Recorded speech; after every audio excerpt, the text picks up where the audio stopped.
Good morning विद्यार्थियों। Bihar board का exam फरवरी month से स्टार्ट होने वाला है और आप लोगों की बोर्ड परीक्षा की तैयारी अच्छी तरह से हो गई होगी। उम्मीद है आप लोग अब रिवीजन कर रहे होंगे, परंतु कुछ ऐसे छात्र होते हैं जो अंतिम समय में कुछ महत्वपूर्ण क्वेश्चन की खोज में लगे रहते हैं। उनके लिए कुछ महत्वपूर्ण क्वेश्चन की आज से सीरीज चलाई जा रही है, जिनमें से आप लोग परीक्षा में सीधा क्वेश्चन देख सकते हैं। तो आज से आप लोग ध्यान से एक बार जो भी नहीं पढ़े हैं रिवीजन कर लीजिए, और इसमें सब्जेक्टिव और ऑब्जेक्टिव दोनों क्वेश्चनों की सीरीज चलाई जाएगी। तो आज हम साइंस से क्वेश्चन उठाते हैं, तो बताइएगा और जल्दी जल्दी करते हैं, क्वेश्चन पढ़ते जाइएगा और आंसर आपको आएगा तो अपने से पहले से बता लीजिएगा, नहीं तो मैं इसका आंसर बताऊंगा। पहला क्वेश्चन, विद्युत धारा उत्पन्न करने वाली युक्ति को क्या कहते हैं? तो इसका उत्तर बताइए। पहला जनित्र, दूसरा मोटर, तीसरा गैल्वेनोमीटर और चौथा रेफ्रिजरेटर। तो इसका आंसर क्या हो जाएगा आप लोग बताइए। नहीं बताते हैं तो इसका उत्तर हो जाएगा जनित्र। उसके बाद दूसरा क्वेश्चन है, अमीबा अपना भोजन किसके द्वारा पकड़ता है? तो ऑप्शन ए स्पर्शक, ऑप्शन बी कुटपाद, ऑप्शन सी जीभ और ऑप्शन डी इनमें से कोई नहीं। तो इसका ऑप्शन हो जाएगा कुटपाद। और तीसरा क्वेश्चन है, पुष्प का नर प्रजनन अंग है पुंकेसर, वर्तिकाग्र, अंडप, वर्तिका। तो इसका आंसर सही क्या हो जाएगा बताइए। इसका आंसर हो जाएगा पुंकेसर। फिर चौथा क्वेश्चन है नेक्स्ट, आधुनिक आवर्त सारणी में तत्वों के वर्गीकरण का आधार है परमाणु संख्या, परमाणु द्रव्यमान, परमाणु आयतन, परमाणु घनत्व। तो इसका सही आंसर क्या होगा? परमाणु संख्या। अगला क्वेश्चन, निम्नलिखित में से कौन सा अवशेषीय अंग मानव में पाया जाता है? रीढ़ की हड्डी, अंगूठा, नाक, अपेंडिक्स। यानी जो अंग मानव में पहले थे लेकिन अब नहीं है, तो इसमें कौन सा हो जाएगा आपका? Option D appendix. छठा क्वेश्चन, खाद्य पदार्थों के डिब्बे पर जिंक की बजाय टिन का लेप होता है क्योंकि?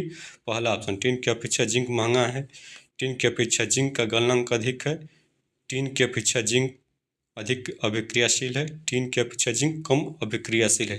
तो इसका सही उत्तर हो जाएगा ऑप्शन सी। अगला क्वेश्चन, इनमें से कौन अंतःस्रावी ग्रंथि नहीं है? पिट्यूटरी, थायराइड, वृषण, यकृत। तो इसका सही उत्तर हो जाएगा यकृत। अगला क्वेश्चन देखते हैं, इनमें से किसकी उपस्थिति के कारण रक्त लाल दिखाई देता है? तो आप लोग को भी मालूम होगा कौन सा हो जाएगा? हीमोग्लोबिन। अगला क्वेश्चन देखते हैं, जल्दी जल्दी क्वेश्चन को कवर करते हैं। कार्बन की संयोजकता होती है 4, 3, 2, 1। आप सभी को मालूम होगा कितनी होगा? 4। सभी हरे पौधे होते हैं स्वपोषी, मृतजीवी, परजीवी, इनमें से सभी। तो सभी पौधे अपना भोजन स्वयं बनाते हैं, इसलिए क्या हो जाएंगे? स्वपोषी हो जाएंगे। ये पौधे क्या होंगे? स्वपोषी। फिर अगला क्वेश्चन, मेंडल ने अपने प्रयोग के लिए किस पौधे का चुनाव किया था? तो इसका आंसर क्या हो जाएगा? आम, गुलाब, बैगन, मटर में से मटर। फिर अगला क्वेश्चन, किसी लेंस की क्षमता -2 डायोप्टर है तो इसकी फोकस दूरी क्या होगी?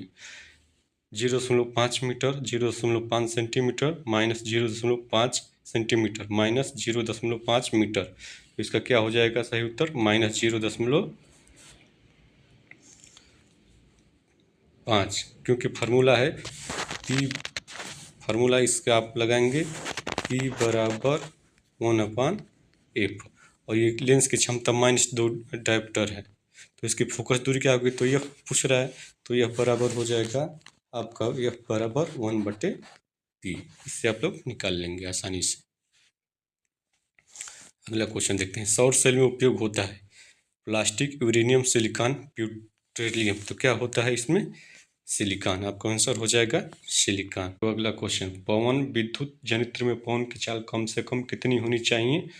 ऑप्शन ए 15 किलोमीटर प्रति घंटा, 150 किलोमीटर प्रति घंटा, 105 किलोमीटर प्रति घंटा, 1500 किलोमीटर प्रति घंटा। तो इसका क्या हो जाएगा आंसर? इसका सही आंसर हो जाएगा 15 किलोमीटर प्रति घंटा।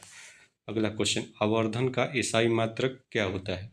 मीटर, 1/मीटर, 1/मीटर स्क्वायर, इनमें से कोई नहीं। तो देखिए, आवर्धन एक अनुपात होता है, इसलिए इसका कोई मात्रक नहीं होता, यह एक विमाहीन राशि है, तो इसलिए इनमें से कोई नहीं। अगला क्वेश्चन 16 नंबर, प्रतिरोध का सूत्र होता है R बराबर I बटे V, R बराबर V बटे V इंटू आई, R बराबर V बटे आई डी। R बराबर I बटे सूत्र मालूम है कि V बराबर I R होता है, तो इसलिए R बराबर क्या हो जाएगा V बटे आई। तो इसमें किस में है, ये वाला आंसर सी आपका सही हो जाएगा। अगला क्वेश्चन, अंडाणु निषेचित होते हैं किसमें, योनि में, गर्भाशय में, फैलोपियन नालिका में, अंडाशय में। तो क्या हो जाएगा आंसर सही, फैलोपियन नालिका में। फिर अगला क्वेश्चन, कौन सा दर्पण आमतौर पर वाहनों के पीछे देखने के दर्पण के रूप में उपयोग किया जाता है। तो इसका ऑप्शन समतल दर्पण, उत्तल दर्पण, अवतल दर्पण और अवतल लेंस। तो हम दर्पण का उपयोग करते हैं, लेंस का नहीं, तो लेंस वाला ऑप्शन ऐसे ही खत्म। तो पीछे का यानी दूर का देखने के लिए किस दर्पण का उपयोग किया जाता है, तो इसका उत्तर हो जाएगा उत्तल दर्पण। फिर अगला क्वेश्चन, विद्युत फ्यूज आधारित होते हैं धारा के ऊष्मीय प्रभाव पे, धारा के चुंबकीय प्रभाव पे, धारा के रासायनिक प्रभाव पे और धारा के विद्युत चुंबकीय प्रभाव पे। तो कौन सा हो जाएगा, आप इसका आंसर हो जाएगा धारा के ऊष्मीय प्रभाव, आपका पहला ऑप्शन सही हो जाएगा। फिर अगला क्वेश्चन, विद्युत चुंबकीय प्रेरण की खोज किसने की थी। तो विद्युत चुंबकीय प्रेरण की खोज किस वैज्ञानिक ने की थी, तो माइकल फैराडे, पढ़े होंगे। थायराइड ग्रंथि में कौन सा हार्मोन निकलता है, थायराइड ग्रंथि में कौन सा हार्मोन निकलता है, तो आपका आंसर हो जाएगा थायरॉक्सिन।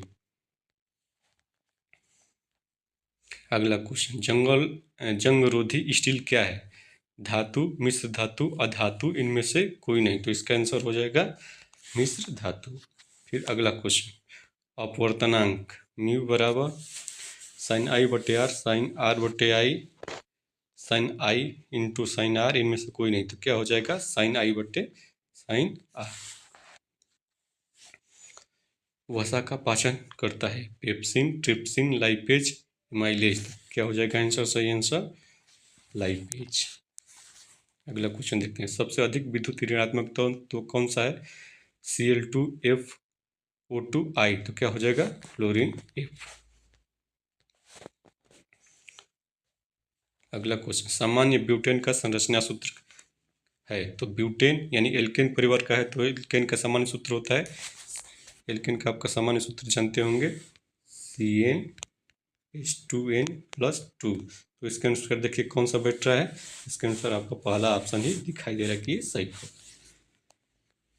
अगला क्वेश्चन देखते हैं, संगमरमर का रासायनिक सूत्र है। तो संगमरमर का रासायनिक सूत्र क्या है, option CaCO3, MgCO3, CaHCO3, MgHCO3 का होल ट्वाइस। तो इसके में कौन सा हो जाएगा, तो कैल्शियम कार्बोनेट। इसमें कोई ज़्यादा नहीं पढ़ेंगे तो मालूम होगा कि CaCO3 कैल्शियम कार्बोनेट आपका आंसर हो जाएगा। फिर अगला, क्रायोलाइट किस धातु का अयस्क है। तो किसका है, ये एल्यूमिनियम का है, सबसे आसान क्वेश्चन। फिर अगला क्वेश्चन, आधुनिक आवर्त सारणी में कौन सा आवर्त सबसे अधिक अधूरा है। तो कौन सा अधूरा है, 7वां आवर्त अब तक अधिक अधूरा है। फिर अगला क्वेश्चन, कमरे के ताप पर द्रव अवस्था में रहने वाली एकमात्र धातु, अधातु पूछ रहा है। तो एकमात्र अधातु कौन सा हो जाएगा, ब्रोमीन। अगर धातु पूछता तो क्या हो जाता, पारा, मरकरी। अगला क्वेश्चन, एक समीकरण दिया है Fe, सॉलिड में है CuSO4 और इससे रिएक्शन हो रहा है, तो क्या बन रहा है, Cu अलग हो जा रहा है और इसके साथ SO4 के साथ Fe आ जा रहा है। तो इसमें क्या हो जा रहा है, Cu को विस्थापित कर दे रहा है। तो कौन सी अभिक्रिया हो जाएगी, विस्थापन अभिक्रिया। अगला क्वेश्चन, किसी जीव की जीनी संरचना क्या कहलाती है। किसी जीव की जीनी संरचना क्या कहलाती है, फिनोटाइप, जीनोटाइप, प्रभावी लक्षण और प्रभावी लक्षण। तो क्या हो जाएगा इसका आंसर, इसका आंसर हो जाएगा जीनोटाइप। अगला क्वेश्चन, आयोडीन की कमी से कौन सा रोग होता है। तो सबको मालूम होना चाहिए कौन सा रोग होता है, घेघा। अगला क्वेश्चन, अल्कोहल का क्रियात्मक समूह क्या है। तो अल्कोहल का क्रियात्मक समूह है -OH। दो न्यूरॉनों के संपर्क बिंदु को क्या कहते हैं, इसका सही आंसर क्या हो जाएगा, सिनेप्स। उत्तल दर्पण के सामने एक वस्तु को रखा गया है, इसका प्रतिबिंब की प्रकृति कैसी होगी, काल्पनिक, वास्तविक या काल्पनिक। इसमें कह रहा है कि उत्तल दर्पण के सामने एक वस्तु को रखा गया है, तो इसका प्रतिबिंब की प्रकृति कैसी होगी, काल्पनिक होगी, दूसरा वास्तविक होगी, तीसरा वास्तविक या काल्पनिक दोनों हो सकते हैं, इनमें से कोई नहीं। तो कैसी होगी प्रकृति इसकी, काल्पनिक, क्योंकि उत्तल दर्पण से हमेशा आभासी प्रतिबिंब बनता है, उत्तल दर्पण से हमेशा आभासी प्रतिबिंब बनता है। स्टोमेटा के खुलने और बंद होने की क्रिया को नियंत्रित करता है। कौन करता है? तो इसको द्वार कोशिकाएं करती हैं। फार्मिक अम्ल का IUPAC नाम क्या हो जाएगा? तो इसका नाम हो जाएगा आपका मिथुनिक, एथेनोइक, प्रोपेनोइक, इनमें से कोई नहीं। तो फार्मिक अम्ल, तो इसका हो जाएगा मिथुनिक अम्ल। किलोवाट घंटा KWH किसका मात्रक है?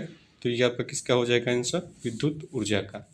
अगर यही किलोवाट रहता तो किसका होता? पावर का, सामर्थ्य का।